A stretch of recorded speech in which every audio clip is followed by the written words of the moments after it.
you know this, you know what the truth is, you have that understanding, so why wouldn't you help somebody else have that understanding? Hey guys, and welcome back to another True Thoughts Thursday, where I am walking you through my random thoughts on this here faith journey.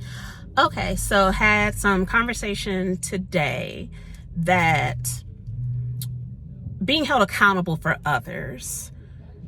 So being held accountable for other people has always been something that I absolutely hated, because I'm like, okay, if I know what I'm supposed to know, then I don't want to be in trouble because you don't know what you're supposed to know.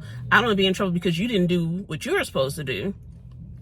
And so what really brought this kind of to a new place of consideration for me was in Ezekiel chapter 3, verses 18 and 19, where we have essentially, if God says, hey, yo, these souls are gonna die, and you don't like share that word with them, and you don't warn them, and you don't try to help turn them, then they're going to die in their sin, and their blood will be on your hands.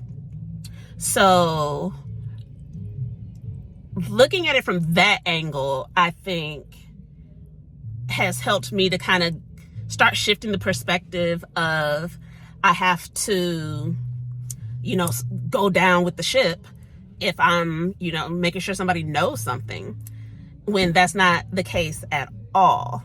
It's actually, if I've done what I'm supposed to do to let you know, and you insist upon not receiving that information, then okay, I did my part.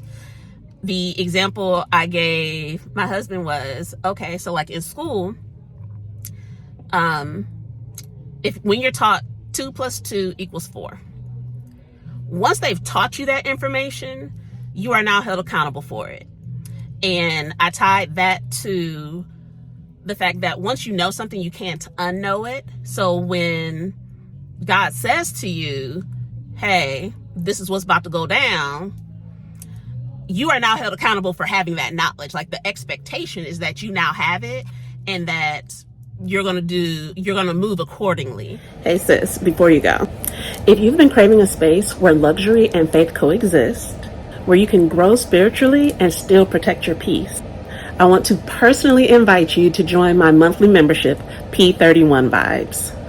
It's for marriage-minded women who want community, strategy, and a little sparkle on the journey to healing and wholeness.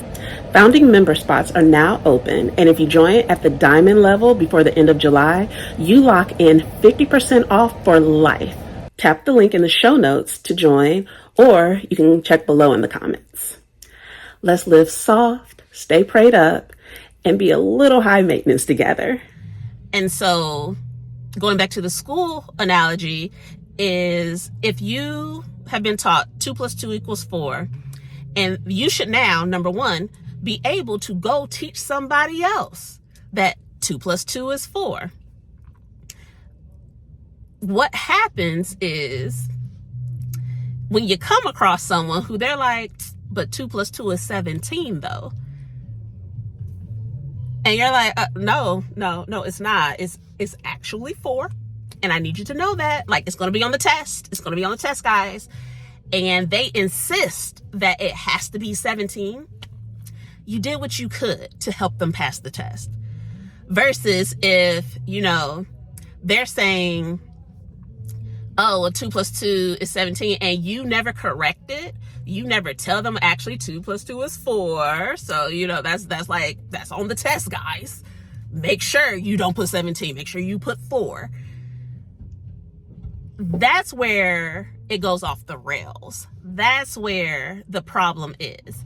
It's when you are not giving or not sharing the information that you're supposed to be sharing. It's when you are receiving information and you are holding it. You're not disseminating the information. And so, yeah, you are held accountable for the fact that, well, you know this, you know what the truth is, you have that understanding, so why wouldn't you help somebody else have that understanding? So yeah, that was just my random thought for this one. So yeah, have something else for y'all next week. Okay.